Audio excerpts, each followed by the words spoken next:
ಇಲ್ಲಿ ಹಂಸ್ ಇದೆ. ಹಂಸ್ ದಾಟಿ ನಾವು ಹೋದಾಗ ಈ ಕಡೆಯಿಂದ ಬಂದು ಅಲ್ಲಿ ಗಾಡಿ ಅಡ್ಡ ಹಾಕಿ. ಕರ್ನಾಟಕ ರಾಜ್ಯದಲ್ಲಿ 52 ಲಕ್ಷ ಜನ ಏನು ಸ್ವಸಹಾಯ ಸಂಘದಲ್ಲಿ ಇದ್ದಾರೆ, ಪ್ರತಿಯೊಬ್ಬರಿಗೂ ಈ ವಿಡಿಯೋ ಕಳಿಸಿ. ಇನ್ನೊಬ್ಬರಿಗೆ ಸಹಾಯ ಮಾಡ್ಲಿಕ್ಕೆ ಹೋಗಿ ಬರುವ ದಾರಿಯಲ್ಲಿ ನಮ್ಮನ್ನು ಅಡ್ಡ ಹಾಕಿ ಹೊಡೆದರಲ್ಲ.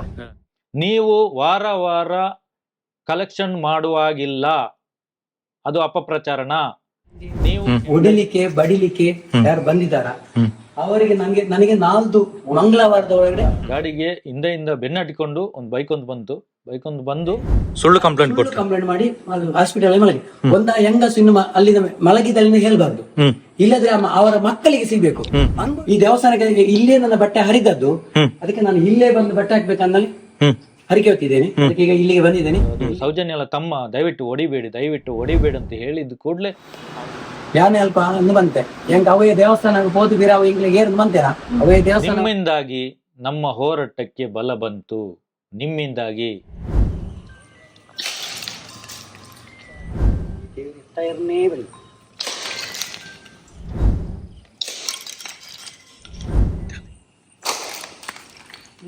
ಸಂಚಾರಿ ಸ್ಟುಡಿಯೋದ ಎಲ್ಲ ವೀಕ್ಷಕರಿಗೆ ಸ್ವಾಗತ. ಮೊನ್ನೆ ಎಲ್ಲೂರಿನಲ್ಲಿ ನಡೆದ ಘಟನೆ ನಿಮಗೆ ಗೊತ್ತಿರ್ಬೋದು, ಅದರ ಬಗ್ಗೆ ನಾನು ಸ್ಪಷ್ಟನೆ ಕೊಡ್ತೇನೆ. ಇವತ್ತು ನಾವು ಸಂತೋಷ್ ಆಚಾರ್ಯ ಎಂಬವರ ಮನೆಗೆ ಪಡುಬಿದ್ರಿ ಠಾಣಾ ವ್ಯಾಪ್ತಿಯಲ್ಲಿರುವ ಎಲ್ಲೂರು ಎಂಬ ಊರಿಗೆ ನಾವು ಹೋಗಿದ್ವಿ. ಯಾಕೆ ನಾವಲ್ಲಿ ಹೋಗಿದ್ವಿ ಅಂದರೆ, ಅಲ್ಲಿ ಮುಂಚಿನ ದಿವಸ ಅಂದರೆ 17ನೇ ತಾರೀಕು ಬೆಳಿಗ್ಗೆ 5 ಗಂಟೆಯಿಂದ ಧರ್ಮಸ್ಥಳ ಸ್ವಸಹಾಯ ಸಂಘದ ಸದಸ್ಯರುಗಳು ಬಂದು ಇವರಿಗೆ ಟಾರ್ಚರ್ ಕೊಡ್ತಾ ಇದ್ರು. ಅಂದರೆ 1-2 ಕಂತು ಬಾಕಿ ಆಗಿತ್ತು ಇವ್ರದ್ದು. ಒಂದು 20-25 ಜನ ಬಂದು ಮನೆಯಲ್ಲಿ ಗಲಾಟೆ ಮಾಡ್ತಾ ಇದ್ರು. ಇವರನ್ನು ಮನೆಯಿಂದ ಹೊರಗೆ ಹೋಗ್ಲಿಕ್ಕೆ ಬಿಡ್ತಾ ಇರಲಿಲ್ಲ. ಹಾಗಾಗಿ ಮತ್ತೆ ನಮಗೆಲ್ಲ ಕಾಲ್ ಮಾಡಿದ್ದಕ್ಕೆ ಪಡುಬಿದ್ರಿ ಸ್ಟೇಷನ್ಗೆ ಕಂಪ್ಲೇಂಟ್ ಕೊಟ್ಟು ಗಲಾಟೆ ಮಾಡಲಿಕ್ಕೆ ಬಂದಿದ್ದಾರೆ. ಅವರಿಗೆಲ್ಲ ಪೊಲೀಸ್ನವರು ಇನ್ಮುಂದೆ ಮನೆಗೆ ಬಂದು ಗಲಾಟೆ ಮಾಡಬಾರ್ದು, ಸ್ವಸಹಾಯ ಸಂಘದ ವಿಷಯಕ್ಕೆ ಮನೆಗೆ ಬರಬಾರ್ದು, ಏನಿದ್ರು ನೀವು ಕೋರ್ಟಲ್ಲಿ ನೋಡ್ಕೊಳ್ಳಿ ಅಂತ ಹೇಳಿ ಅಲ್ಲಿ ಜೋರು ಮಾಡಿ ಕಳಿಸಿದ್ರು. ಈ ಮಾಹಿತಿ ತಿಳ್ಕೊಳ್ಳಿಕ್ಕಾಗಿ ನಾವು ಅಲ್ಲಿ ಮರುದಿವಸ ನಾವು ಎಲ್ಲೂರು ಕಡೆ ಹೋಗಿದ್ವಿ. ಸಂತೋಷ್ ಆಚಾರ್ಯರವರ ಮನೆಯಿಂದ ಅವ್ರ ಹತ್ರ ಮಾತಾಡಿ ಎಲ್ಲ ವಿಡಿಯೋ ಮಾಡ್ಕೊಂಡೆಲ್ಲ ಬರುವ ಸಮಯದಲ್ಲಿ ನಾವು ವಾಪಸ್ ಬರಬೇಕಾದ್ರೆ ಅಲ್ಲಿ ಒಂದು ಮನೆಯಲ್ಲಿ ಎಲ್ಲ ಜನ ಸೇರಿದ್ರು. ನಾವು ಸೀದಾ ಬಂದ್ವಿ. ಬರುವಾಗ ನಮಗೆ ನಮ್ಮ ಗಾಡಿಗೆ ಹಿಂದೆಯಿಂದ ಬೆನ್ನಟ್ಟಿಕೊಂಡು ಒಂದು ಬೈಕ್ ಒಂದು ಬಂದು ಎಲ್ಲರೂ ವಿಶ್ವೇಶ್ವರ ದೇವಸ್ಥಾನದ ಮುಂದೆ ನಮಗೆ ಬೈಕಲ್ಲಿ ಅಡ್ಡ ಹಾಕಿ ನಮಗೆ ಎಲ್ಲ ಅಲ್ಲಿ ಒಂದು 100-150 ಜನ ಸೇರಿಕೊಂಡು ನಮಗೆಲ್ಲ ಹಿಗ್ಗಾಮುಗ್ಗ ಹೊಡೆದಿದ್ರು. ನಾವು ರವೀಂದ್ರ ಶೆಟ್ಟಿ ಅವರು, ಜಯಂತ ಟಿ ಅವರು, ಮತ್ತು ಸೌಜನ್ಯಾಳ ತಮ್ಮ ಜಯರಾಮ್ ಅಂತ, ಮತ್ತು ನಾನು 4 ಜನ ನಾವು ಹೋಗಿದ್ವಿ. ಅಲ್ಲಿ ನಮಗೆಲ್ಲ ಹಿಗ್ಗಾಮುಗ್ಗ ಹೊಡೆದಿದ್ರು. ಮೊದಲನೇದಾಗಿ ಜಯರಾಮ್ಗೆ ಹೊಡೆದಿದ್ರು. ಜಯರಾಮ್ಗೆ ಹೊಡೆಯುವಾಗ ನಾನು ಹೇಳಿದೆ, ಅದು ಸೌಜನ್ಯಾಳ ತಮ್ಮ ದಯವಿಟ್ಟು ಹೊಡಿಬೇಡಿ ಅಂತ ಹೇಳಿದ ಕೂಡಲೇ ಅವರು ಇನ್ನೂ ಹೊಡಿತಾ ಇದ್ಲು. ಮತ್ತೆ ಯಾರೋ ಒಬ್ರು ಮೊಬೈಲಲ್ಲಿ ನೋಡಿದ್ರಂತೆ, ಅವ್ರು ಯಾರು ಹೌದಾ ಅಲ್ವಾ, ಸೌಜನ್ಯಾಳ ತಮ್ಮ ಹೌದಾ ಅಲ್ವಾ, ಅಲ್ಲಿ ಕನ್ಫರ್ಮ್ ಮಾಡಿದ ಮೇಲೆ ಅವನನ್ನು ಬಿಟ್ಟು ಮತ್ತೆ ನಮಗೆ ಹೊಡಿಲಿಕ್ಕೆ ಶುರು ಮಾಡಿದ್ರು. ಅಲ್ಲಿ ಜಯಂತ ಅವ್ರಿಗೆ ಹೊಡೆದ್ರು, ಜಯಂತ ಅವರು ತಲೆಗೆ ಹೊಡೆದ್ರು, ರವೀಂದ್ರ ಶೆಟ್ಟಿ ಅವ್ರಿಗೆ ಕಾಲಿ ಹೊಡೆದ್ರು, ಮತ್ತೆ ಎಲ್ಲ ನನ್ನನ್ನು ಕೂಡ ನನಗೆ ಕೂಡ ಗಾಡಿಯಿಂದ ಎಳ್ದಾಕಿ ಹೊರಗೆ ರೋಡಲ್ಲಿ ಕೂರಿಸಿ ಎಲ್ಲ ಸರಿಯಾಗಿ ಹೊಡೆದಾದ ಮಾತ್ರ ಒಂದು 3/4 ಗಂಟೆ ನಂತರ ಪೊಲೀಸ್ನವರು ಬಂದು ನಮ್ಮನ್ನು ಕರ್ಕೊಂಡು ಹೋದ್ರು. ಮತ್ತೆ FIR ಕೂಡ ಆಗಿದೆ. ಇದೆಲ್ಲ ನಡೆದಿರುವಂಥ ಘಟನೆ. ನೋಡಿ, ಎಲ್ಲೂರಿನ ಜನರಿಗೆ ನಾವು ಹೇಳುವಂಥದ್ದು, ನಾವು 4 ಜನ ಬಂದಿದ್ದು, ನೀವು 100-150 ಜನ ಸೇರ್ಕೊಂಡು ಹೊಡೆಯುವುದಾದ್ರೆ ಧರ್ಮಸ್ಥಳ ಗ್ರಾಮಾಭಿವೃದ್ಧಿ ಯೋಜನೆ ಉಡುಪಿಯ ಯೋಜನಾಧಿಕಾರಿ ನಾಗರಾಜ್ ಅನ್ನೋನು ಇದನ್ನೆಲ್ಲ ಪ್ಲಾನ್ ಮಾಡಿ ನಮ್ಮನ್ನೆಲ್ಲ ಹೊಡಿಸಿರೋದು. ಹೊಡಿತಾರೆ ನಮ್ಗೆ ಕೂಡ ಗೊತ್ತಿತ್ತು. ಆದರೂ ಕೂಡ ನಾವು ಜನ ಕಟ್ಟಿಕೊಂಡು ಹೋಗಿಲ್ಲ, ನಮಗೆ ಗಲಾಟೆ ಮಾಡುವ ಉದ್ದೇಶವೂ ಇಲ್ಲ. ನಾವು ಯಾರನ್ನು ಕೂಡ ನೀವು ದುಡ್ಡು ಕಟ್ಟಬೇಡಿ ಅಂತ ನಾವು ಹೇಳುವುದಿಲ್ಲ. ಏನು ಸ್ವಸಹಾಯ ಸಂಘದ ನಿಯಮ ಪ್ರಕಾರ ಧರ್ಮಸ್ಥಳ ಗ್ರಾಮಾಭಿವೃದ್ಧಿ ಯೋಜನೆಯಲ್ಲಿ SKDRDP ಧರ್ಮಸ್ಥಳ ಸಂಘ ಇದೆಯಲ್ಲ, ಕಾನೂನು ಪ್ರಕಾರವಾಗಿ ಸ್ವಸಹಾಯ ಸಂಘದ ನಿಯಮದ ಪ್ರಕಾರವಾಗಿ ಯಾವುದೂ ಇಲ್ಲ. ಅದನ್ನು ನಾವು ಪ್ರಶ್ನೆ ಮಾಡ್ತಾ ಇದ್ದೀವಿ. ಅವರು ಪ್ರಶ್ನೆಗೆ ಉತ್ತರ ಕೊಡಬೇಕು ಹೊರತು ಅವರು ಗೂಂಡಗಳನ್ನು ಸೇರಿಸಿ ನಮಗೆ ಹೊಡೆಯೋದಲ್ಲ. ಇನ್ನೂ ಕೂಡ ಒಬ್ಬೊಬ್ಬರೇ ನಾವು ಹೋಗ್ತೇವೆ, ನೀವು ಒಬ್ಬೊಬ್ಬರೇ ಬನ್ನಿ ಎದುರಾಗಿ. ನೀವು ಜನ ಕಟ್ಟಿಕೊಂಡು ಬಂದರೆ ನಿಮ್ಮನ್ನು ಯಾರು ಹೀರೋಗಳಂತ ಕರೆಯಲ್ಲ.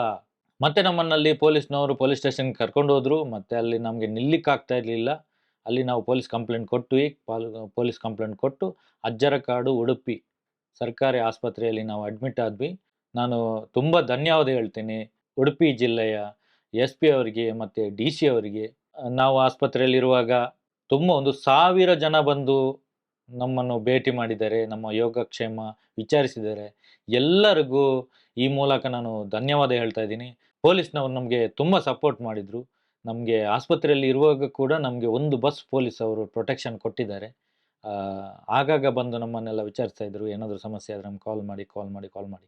ಮತ್ತು ಎಲ್ಲೂರು ಜನಗಳಿಗೆ ನಿಮ್ಮಿಂದಾಗಿ ನಮ್ಮ ಹೋರಾಟಕ್ಕೆ ಬಲ ಬಂತು. ನಿಮ್ಮಿಂದಾಗಿ ನಾವು ಕೂಡ ಜನ ಕರ್ಕೊಂಡು ಬಂದು ನೀವು ಕೂಡ ಜನ ಸೇರಿಸಿದ್ರೆ ಅಲ್ಲಿ ಗಲಾಟೆ ಆಗುತ್ತೆ, ಆ ಉದ್ದೇಶ ನಮಗೆ ಇರಲಿಲ್ಲ. ನಮ್ಮನ್ನು ಹೊಡೆದಿದ್ರಿಂದ ನಮಗೆ ತುಂಬ ಉಪಕಾರ ಆಗಿದೆ. ಉಡುಪಿಯ DC ಮತ್ತು SP ಅವರು ಹೇಳಿದ್ದಾರೆ, ಇನ್ನು ಮುಂದೆ ಉಡುಪಿಯಲ್ಲಿ ಯಾರು ಧರ್ಮಸ್ಥಳ ಸ್ವಸಹಾಯ ಸಂಘದ ಹಣ ಕಟ್ಟುವ ಅವಶ್ಯಕತೆ ಇಲ್ಲ.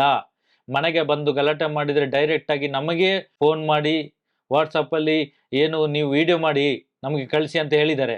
ನಾಳೆ ನಾವು ದಕ್ಷಿಣ ಕನ್ನಡ ಜಿಲ್ಲೆ SP ಮತ್ತು DC ಅವರಿಗೆ ಮನವಿ ಕೊಡಲಿಕ್ಕಿದ್ದೇವೆ. ನಿಮ್ಮ ಮನೆಗೆ ಬಂದು ಏನಾದರೂ ಗಲಾಟೆ ಮಾಡಿದರೆ ಡೈರೆಕ್ಟಾಗಿ ವಿಡಿಯೋ ಮಾಡಿ, ಪ್ರತಿಯೊಂದು ವಿಡಿಯೋದ ಕೆಳಗಡೆ ರವೀಂದ್ರ ಶೆಟ್ಟಿ ಅವರ ನಂಬರ್ ಇದೆ, ಅವರಿಗೆ ಕಾಲ್ ಮಾಡಿ ವಾಟ್ಸಪ್ಪಲ್ಲಿ ಈ ವಿಡಿಯೋ ಕಳಿಸಿ.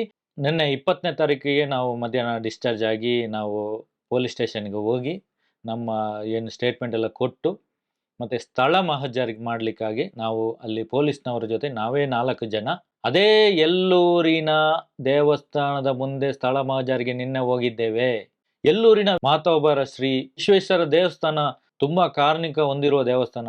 ನಾವು ಎಲ್ಲೂರಿಗೆ ಸ್ಥಳ ಮಹಜರಿಗೆ ಹೋದ್ಮೇಲೆ ಅಲ್ಲಿ ಏನಾಯಿತು ಅಂತ ನೀವೇ ನೋಡಿ.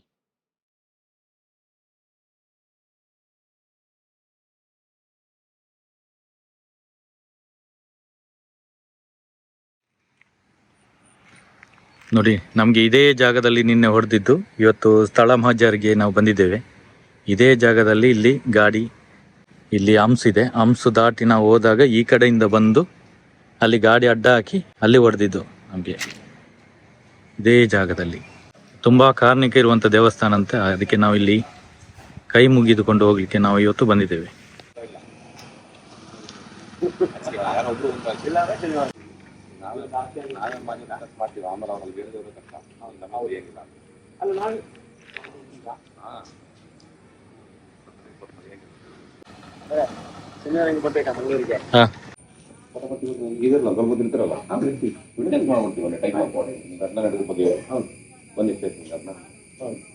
ಒಂದು ರೌಂಡ್ ಮುಗಿದೋಗುತ್ತೆ. ಮತ್ತು ನಾಳೆ ಮಾಗಾರ ಅದೊಂದು ಟೋಟಲ್ ಸ್ಟೇಟ್ಮೆಂಟ್ ಆಗುತ್ತೆ.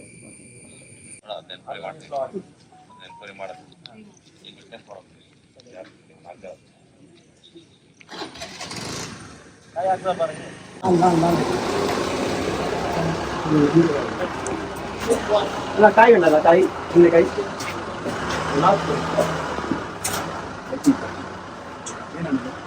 ಕಾಯಿ ದೇವಸ್ಥಾನಕ್ಕೆ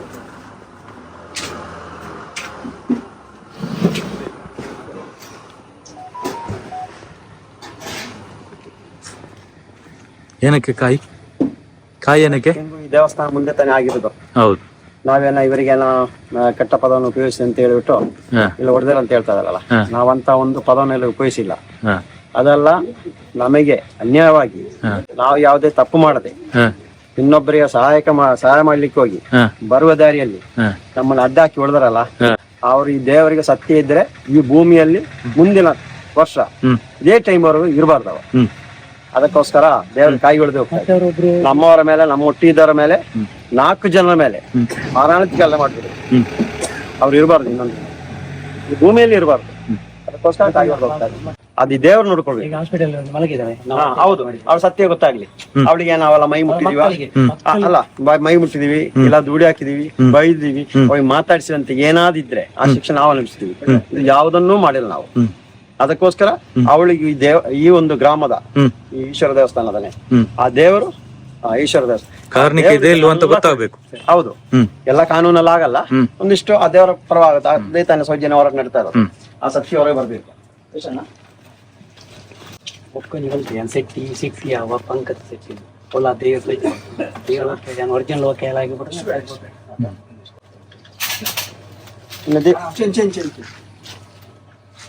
ದೀಪ ಉಳಿಸಿಕ್ಕೆ ಆಗ್ಬೋದು ಇವಾಗ. ನೀರಿದೆ, ಬೊಂಡ ಬೊಂಡ ತಗೊಂಡಿಗೆ ಬೊಂಡ ತಗೊಳ್ಬೇಕಂತೆ. ಬೊಂಡ ಎಷ್ಟು? ಒಂದು ಸಾಕ? ಮೂಲು ಬೊಂಡ ದೇವಸ್ಥಾನಕ್ಕೆ ಹೋಗ್ತಾ ಹತ್ತತ್ತು ಬೊಂಡ ಪರ ಸರಿ. ಮಂತಿನ ಏರು ಮಾತಿನ ಮೇಲೆ ಕೈ ಬರ್ತೇನೆ ಪೂರ ಏರೆಗ್ಲ ಒಂಜಿ ನಲ್ಮನೆ ಎಮ್ಮೆ ಮಲ್ತಿ ಆಕ್ಲಕ್ಲಿ ನೆರ್ನಾಕ್ಲು ಪೂರ ಬರ್ಪುಣ ಮುಲ್ಪ ಜಾತ್ರೆ ಹಾಪನಿಗೆ ತುಂಬ ಕೊಡಿ ಏರ್ದು ಜಾತ್ರೆ ಹಾಪಣ ಎಕ್ಕು ತುಂಬ ಇತ್ತಂಡೆ ಬರಿಗೆ ಮಂಗಳೇರು ಅನ್ಯಾನ ಕಡೆ ಗೊತ್ತಿಲ್ಲ ಏರು ಎತ್ತು ಮಂಗಳ ಪೂರ ನಿಂತು ಗೊತ್ತು ನೋಡಿ ಧಾರ್ಮಿಕ ತಿಳಿದೆ ಗೊತ್ತಿಲ್ಲ.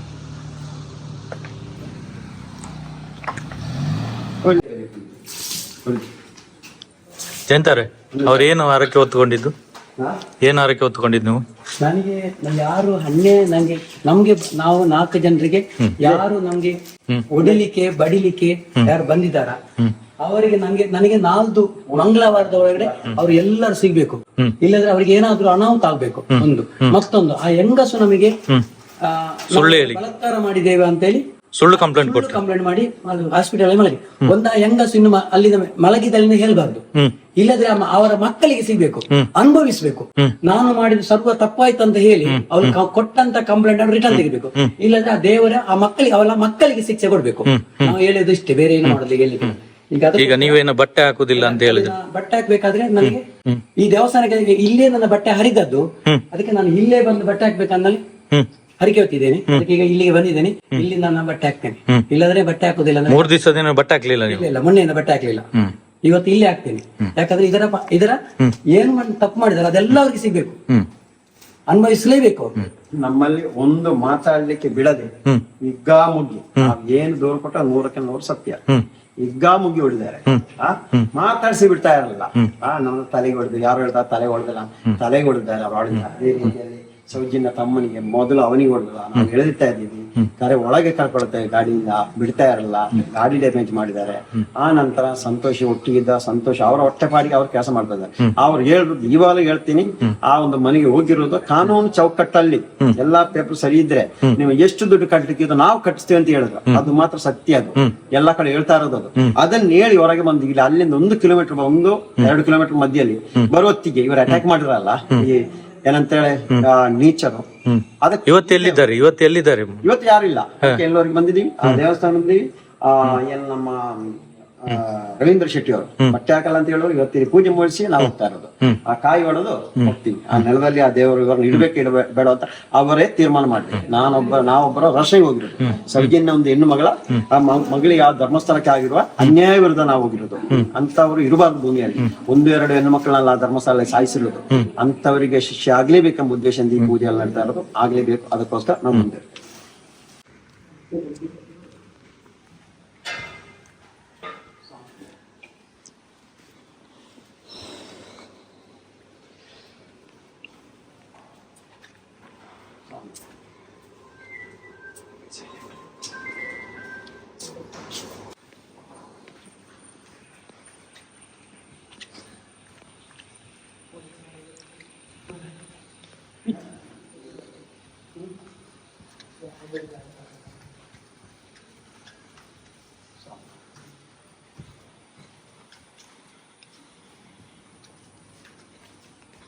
ನಮ್ಮ ಸೌಜನ್ಯ ಹೋರಾಟಗಾರರ ಮೇಲೆ ಯಾವನೊಬ್ಬ ಅಲ್ಲೇ ಮಾಡಬಾರ್ದು.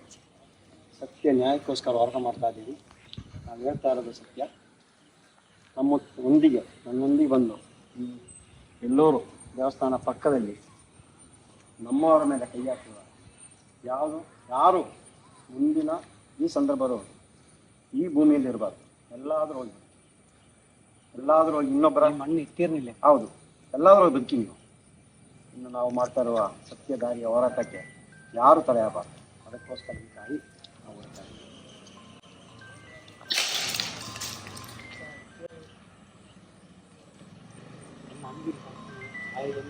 ಜೀವಮಾನ ಈ ದೇವರು ಇರ್ತಾ ಇರನೇ ಬರೀ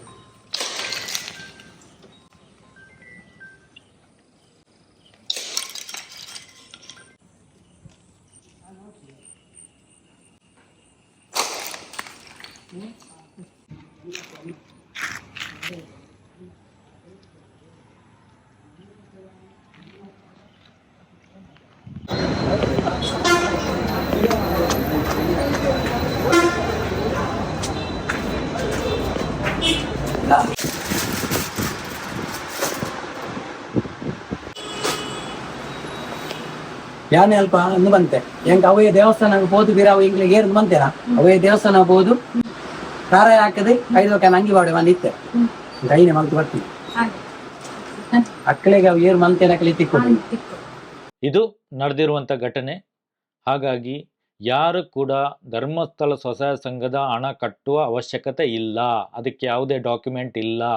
ನಾವು ಅಪಪ್ರಚಾರ ಮಾಡ್ತಾ ಇದ್ದೇವೆ ಅಂತ ನಮ್ಮ ಮೇಲೆ ದಾಳಿ ಮಾಡಿದ್ದಾರೆ. ಏನು ಅಪಪ್ರಚಾರ? ನೀವು ವಾರ ವಾರ ಕಲೆಕ್ಷನ್ ಮಾಡುವಾಗಿಲ್ಲ, ಅದು ಅಪಪ್ರಚಾರನ? ನೀವು ಕ್ಯಾಶೇ ಕಲೆಕ್ಷನ್ ಮಾಡ್ತೀರಾ, ನೀವು ಆನ್ಲೈನ್ ಟ್ರಾನ್ಸಾಕ್ಷನ್ ಮಾಡುವುದಿಲ್ಲ ಅಂತ ಹೇಳಿದರೆ ಇದು ಅಪಪ್ರಚಾರನ?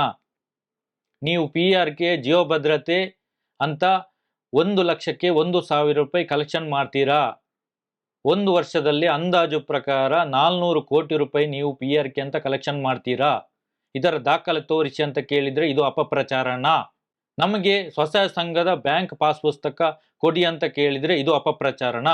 ಪ್ರತಿಯೊಂದು ಸ್ವಸಹಾಯ ಸಂಘಗಳಿಗೆ ಬ್ಯಾಂಕ್ ಪಾಸ್ ಪುಸ್ತಕ, ನಮ್ಮ ಸ್ವಸಹಾಯ ಸಂಘದ ಹೆಸರಿನಲ್ಲಿ ಒಂದು ಪಾಸ್ ಪುಸ್ತಕ ಇರ್ತದೆ, ಇದನ್ನು ಕೇಳಿದರೆ ಅಪಪ್ರಚಾರನ? ಪ್ರತಿಯೊಂದು ಸ್ವಸಹಾಯ ಸಂಘದ ಪಾಸ್ ಪುಸ್ತಕಕ್ಕೆ ಸರ್ಕಾರದಿಂದ 5% ಸಬ್ಸಿಡಿ ಬರ್ತದೆ ಲೋನಿಗೆ, ಇದನ್ನು ಕೇಳಿದರೆ ಇದು ಅಪಪ್ರಚಾರನ? ಆದಾಯಕ್ಕಿಂತ ಹೆಚ್ಚು ಸಾಲ ಕೊಡ್ತಾ ಇದ್ದಾರೆ, ಇದನ್ನು ಕೇಳಿದರೆ ಇದು ಅಪಪ್ರಚಾರನ? ಮನೆಗಳಿಗೆ ಭೇಟಿ ನೀಡಿ ಅವರಿಗೆ ಟಾರ್ಚರ್ ಕೊಟ್ಟು ನೀವು ಸತ್ತೋಗ್ಬೇಕು, ನೀವು ಆತ್ಮಹತ್ಯೆ ಮಾಡ್ಕೊಳ್ಳಿ ಅಂತ ಹೊಡಿಲಿಕ್ಕೆ ಕೂಡ ಹೋಗಿದ್ದಾರೆ, ಇದನ್ನು ಪ್ರಶ್ನೆ ಮಾಡಿದರೆ ಇದು ಅಪಪ್ರಚಾರನ? ಯಾವುದೇ RBI ಲೈಸೆನ್ಸ್ ಇಲ್ಲ, ಲೈಸೆನ್ಸ್ ಕೇಳಿದರೆ ಇದು ಅಪಪ್ರಚಾರನ? ಕರ್ನಾಟಕ ಲೇವಾದೇವಿ ಆಕ್ಟ್ನ ಪ್ರಕಾರ ನೀವು ಯಾಕೆ ರಿಜಿಸ್ಟರ್ ಮಾಡಿಲ್ಲ, ಅದರ ದಾಖಲೆ ತೋರಿಸಿ ಅಂತ ಕೇಳಿದರೆ ಇದು ಅಪಪ್ರಚಾರನ? SBI ಜೊತೆ PRK ಟೈಪ್ ಮಾಡ್ಕೊಂಡಿದ್ದೀರಾ ಅಂತ ಹೇಳ್ತೀರಾ, ಅದರ ಬಾಂಡ್ ತೋರಿಸಿ ಅಂತ ಕೇಳಿದರೆ ಇದು ಅಪಪ್ರಚಾರನ? PRKಯಲ್ಲಿ ಒಬ್ಬೊಬ್ಬರಿಗೆ ಬಾಂಡ್ಗಳನ್ನು ಕೊಡ್ತಾ ಇಲ್ಲ, ಇದು ಯಾಕೆ ಕೊಡ್ತಾ ಇಲ್ಲ ಅಂತ ಕೇಳಿದರೆ SKDRDP ಸಂಸ್ಥೆಗೆ ಬಾಂಡ್ ಇದೆ ಅಂತ ಹೇಳ್ತಾರೆ, ಅದನ್ನು ಕೇಳಿದರೆ ಇದು ಅಪಪ್ರಚಾರನ? ವರ್ಷಕ್ಕೆ 400 ಕೋಟಿ SBIಗೆ ಟ್ರಾನ್ಸ್ಫರ್ ಮಾಡಿದ್ದು PRKದ್ದು ದಾಖಲೆ ತೋರಿಸಿ ಅಂತ ಕೇಳಿದರೆ ಇದು ಅಪಪ್ರಚಾರನ? BC ಟ್ರಸ್ಟ್ ಆಗುವುದಕ್ಕಿಂತ ಮುಂಚೆ ಹೆಚ್ಚುವರಿ ಬಡ್ಡಿ ತಗೊಂಡಿದ್ದೀರಾ, ಇದು ಬಡ್ಡಿ ಸಮೇತ ವಾಪಸ್ ಕೊಡಿ ಅಂತ ಕೇಳಿದರೆ ಇದು ಅಪಪ್ರಚಾರನ? ವಾರ ವಾರ ಕಂತು ಕಟ್ಟುವಂತ ಯಾವುದೇ ಸ್ವಸಹಾಯ ಸಂಘ ಇಲ್ಲ, ಇದು ತಿಂಗಳಿಗೊಮ್ಮೆ ಮಾಡಿ ಅಂತ ಕೇಳಿದರೆ ಇದು ಅಪಪ್ರಚಾರನ? ಯಾವುದೇ ನೋಟಿಸ್ ಕೊಡದೆ ಮನೆಗೆ ಬಂದು ಗಲಾಟೆ ಮಾಡುವ ಹಾಗಿಲ್ಲ, ಇದನ್ನು ಕೇಳಿದರೆ ಇದು ಅಪಪ್ರಚಾರನ? ಇದು ನಾವು ಕೇಳುವಂಥದ್ದು. ಕರ್ನಾಟಕ ರಾಜ್ಯದಲ್ಲಿ 52 ಲಕ್ಷ ಜನ ಏನು ಸ್ವಸಹಾಯ ಸಂಘದಲ್ಲಿ ಇದ್ದಾರೆ, ಪ್ರತಿಯೊಬ್ಬರಿಗೂ ಈ ವಿಡಿಯೋ ಕಳಿಸಿ. ಆ ದೇವಸ್ಥಾನದ ಮುಂದೆ ನಮಗೆ ಮಾತಾಡಲಿಕ್ಕೆ ಒಂದು ಅವಕಾಶ ಕೊಡದೆ, ನಾವು ಡಾಕ್ಯುಮೆಂಟ್ ಎಲ್ಲ ನಮ್ಮ ಹತ್ರ ಇದೆ, ನಮ್ಮ ಹತ್ರ ಚರ್ಚೆಗೆ ಬರ್ಬೋದಿತ್ತಲ್ಲ, ಏಕಾಏಕಿ ನಮಗೆ ಗಾಡಿ ಅಡ್ಡ ಹಾಕಿ ನಮಗೆ ಹೊಡೆದಿದ್ದೀರಲ್ಲ, ನೀವು ಅಲ್ಲಿ ವಿಶ್ವೇಶ್ವರ ದೇವರು ನಿಮ್ಮನ್ನು ಸುಮ್ಮನೆ ಬಿಡ್ತಾರಾ? ನಾವು ಹರಕೆ ಎಲ್ಲ ಕೊಟ್ಟಿದ್ದೇವೆ, ಇನ್ನೊಮ್ಮೆ ಕೂಡ ನಾವು ಎಲ್ಲೂರಿಗೆ ಬರ್ತೇವೆ. ಎಲ್ಲೂರಿನಲ್ಲೇ ನಾವು ಕೊನೆಯ ಹಂತದ ಹೋರಾಟವನ್ನು ಶುರು ಮಾಡಲಿಕ್ಕಿದ್ದೇವೆ. ಧರ್ಮಸ್ಥಳ ಸ್ವಸಹಾಯ ಸಂಘ ಏನಿದೆ ಸದ್ಯದಲ್ಲೇ ಬಂದಾಗ್ತದೆ, ಎಲ್ಲ ದಾಖಲೆಗಳು ರೆಡಿ ಇದೆ. ಈಗಾಗಲೇ ನಾವು ಕೋರ್ಟಿಗೆ ಹೋಗ್ಲಿಕ್ಕೆ ಒಂದು ಅವಕಾಶ ಕೊಡಿ ಅಂತ ಕೇಳ್ತಾ ಇದ್ವಿ, ಕೊಡ್ಲಿಲ್ಲ, ಇನ್ನು ಮುಂದೆ ನಾವೇ ಹೋಗ್ತಾ ಇದ್ದೀವಿ. ಈ ವಿಡಿಯೋವನ್ನು ಧರ್ಮಸ್ಥಳ ಸ್ವಸಹಾಯ ಸಂಘದಲ್ಲಿ 52 ಲಕ್ಷ ಜನ ಇದ್ದಾರೆ, ಎಲ್ಲರೂ ನೋಡಬೇಕು, ಎಲ್ಲರಿಗೂ ಕಳಿಸಿ ಅಂತ ಹೇಳ್ತಾ ನಮ್ಮ ಯೂಟ್ಯೂಬ್ ಚಾನಲನ್ನು ಸಬ್ಸ್ಕ್ರೈಬ್ ಮಾಡಿ, ಹಾಗೆ ಫೇಸ್ಬುಕ್ ಮತ್ತು ಇನ್ಸ್ಟಾಗ್ರಾಮ್ ಪೇಜನ್ನು ಫಾಲೋ ಮಾಡಿ ಅಂತ ಹೇಳ್ತೀವಿ. ನಮ್ಮ ಎಲ್ಲ ವಿಡಿಯೋದ ಕೆಳಗೆ ಡಿಸ್ಕ್ರಿಪ್ಷನ್ನಲ್ಲಿ ರವೀಂದ್ರ ಶೆಟ್ಟಿ ಅವರ ನಂಬರ್ ಇದೆ, ಅದಕ್ಕೆ ಕಾಲ್ ಮಾಡಿ, ಅವರಿಗೆ ವಾಟ್ಸಪ್ಪಲ್ಲಿ ಮೆಸೇಜ್ ಮಾಡಿ, ಸಮಸ್ಯೆಗೆ ನಾವು ಪರಿಹಾರ ಕೊಡ್ತೇವೆ ಅಂತ ಹೇಳ್ತಾ ಈ ವಿಡಿಯೋವನ್ನು ಮುಗಿಸ್ತಾ ಇದ್ದೀವಿ. ಧನ್ಯವಾದ.